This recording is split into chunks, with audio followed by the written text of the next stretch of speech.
ஒரு சின்ன சம்பவம் சொல்லி முடிச்சிடுறேன், நேரம் ஆயிடுச்சு. என்னுடைய தகப்பனார் ரட்சிக்கப்படுறதுக்கு முன்னால சிகரெட் பைத்தியம், அப்படி ஒரு பைத்தியமாக இருந்தார். ஒரு நாளைக்கு 100 சிகரெட் கூட பிடிக்கிற அளவுக்கு ஒரு பயங்கரமான சிகரெட் பைத்தியம். ஆனால் ஒரு கிறிஸ்தவனாக தான் பேர் பெற்றிருந்தார். ஆனால் ரட்சிப்பு கிடையாது அவர் லைஃப்ல. ஆனால் ரட்சிக்கப்பட்டார். ஒரு நாள் கர்த்தர் எந்த ஆவடியில் அவர் வண்டி இழுத்து மூட்டை சுமந்தாரோ, எந்த இடத்துல அவர் ரொம்ப அவமானப்பட்டாரோ, அதே இடத்துல கர்த்தர் ஒரு ஊழியக்காரனை கொண்டு வந்து நிறுத்தினார்.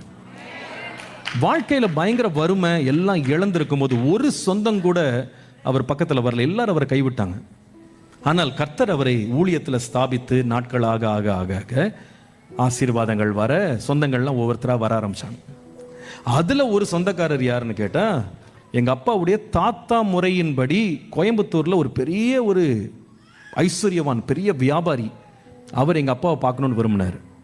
அப்பாவுக்கு ரொம்ப சந்தோஷம். சின்ன பிள்ளையா இருக்கும்போது பார்த்தது, வந்திருக்காருன்னு சொல்லிட்டு அவருக்கு விருந்தெல்லாம் பண்ணி அவரை வரவேற்றாங்க. அப்போ அப்பா சொல்லுவாங்க, எங்கள் ஆவடியில் அந்த தெருவில் பிளைமூத் காருன்னு சொல்கிற, இந்தியாவிலே கொஞ்சம் பேர் கைவிட்டு எண்ணக்கூடியவங்க மட்டும் தான் வச்சுருந்த பெரிய படகு மாதிரி இருக்கிற காரில் இறங்கினார். கம்பீரமாக, பெரிய பணக்காரன் இறங்கி அப்பாவை பார்த்தார். அப்பா ரொம்ப சந்தோஷம். வீட்டில் விருந்து கொடுத்தாங்க. விருந்து முடிஞ்சது. சாப்பிட்டு முடிச்சு பேசிகிட்டு இருக்கும்போது ஒரு பாக்கெட்டில் கைவிட்டார். அப்பா நினச்சாரு ஏதோ காணி கொடுக்க போகிறார் போல இருக்குன்னு. அவர் என்ன பண்ணார், உள்ளேருந்து ஒரு சிகரெட் எடுத்தார். எடுத்து வாயில் வச்சு பற்ற வைக்க போனார்.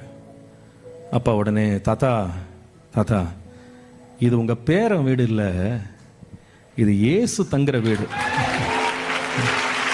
வெரி சாரி, நீங்கள் கண்டிப்பாக சிகரெட் பிடிக்கணும்னா இந்த வாசலுக்கு வெளியே போயிட்டு, காம்பவுண்டு வெளியே போய் பிடிச்சிட்டு வாங்க, நான் உள்ளே விட மாட்டேன்னார். அவ்வளோதான். பணக்காரனுக்கே உரிய கோபம் எங்கள் அப்பாவுடைய தாத்தா முறையில் இருந்தவருக்கு உச்சக்கட்டத்தில் கண்ணெல்லாம் செவந்து போச்சு. அவருக்கு இப்படி சொல்லிவிட்டானே நம்மளன்னு சொல்லி பட்டுன்னு மேஜை விட்டு எறும்பினார். மட்டன் வெளியே போனார். எல்லாருக்கும் துக்கமாயிடுச்சு, வருத்தமாயிடுச்சு, வெளியே இப்படி வேகமாக வெளியே போயிட்டாரேன்னு. சரி, சிகரெட் பிடிச்சிட்டு வந்துருவாருன்னு எல்லாம் வெயிட் பண்ணிருந்தாங்க. கொஞ்ச நேரத்தில் கார் ஸ்டார்ட் ஆகிற சத்தம் கேட்டுச்சு.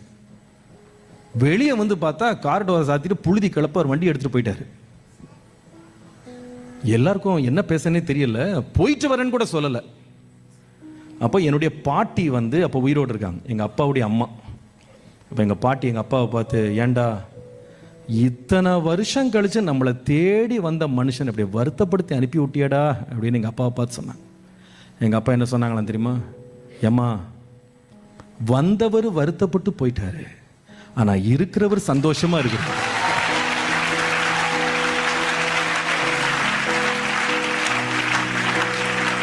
நம்ம வீடு வந்தவங்களுக்கும் போனவங்களுக்கும் இல்லைம்மா, இயேசு தங்கணும். இந்த வீட்டில் இயேசு தங்கணும். அவர் தங்குறதற்கு தடையாயிருக்கிற எந்த காரியமாக இருந்தாலும் சரி, எந்த பழக்கமாக இருந்தாலும் சரி, தூக்கி வெளியே போடு. அது எவ்வளவு நஷ்டமானாலும் பரவாயில்ல, தூக்கி வெளியே போடு. இன்றைக்கு சில பேருடைய வாழ்க்கையில் ஆண்டவர் சில மூட்டைகளை வெளியே துரத்த விரும்புகிறார். சில பழக்கங்களை தூக்கி போட சொல்லுகிறார். இயேசு உன்னோடு தங்க விரும்புகிறார்.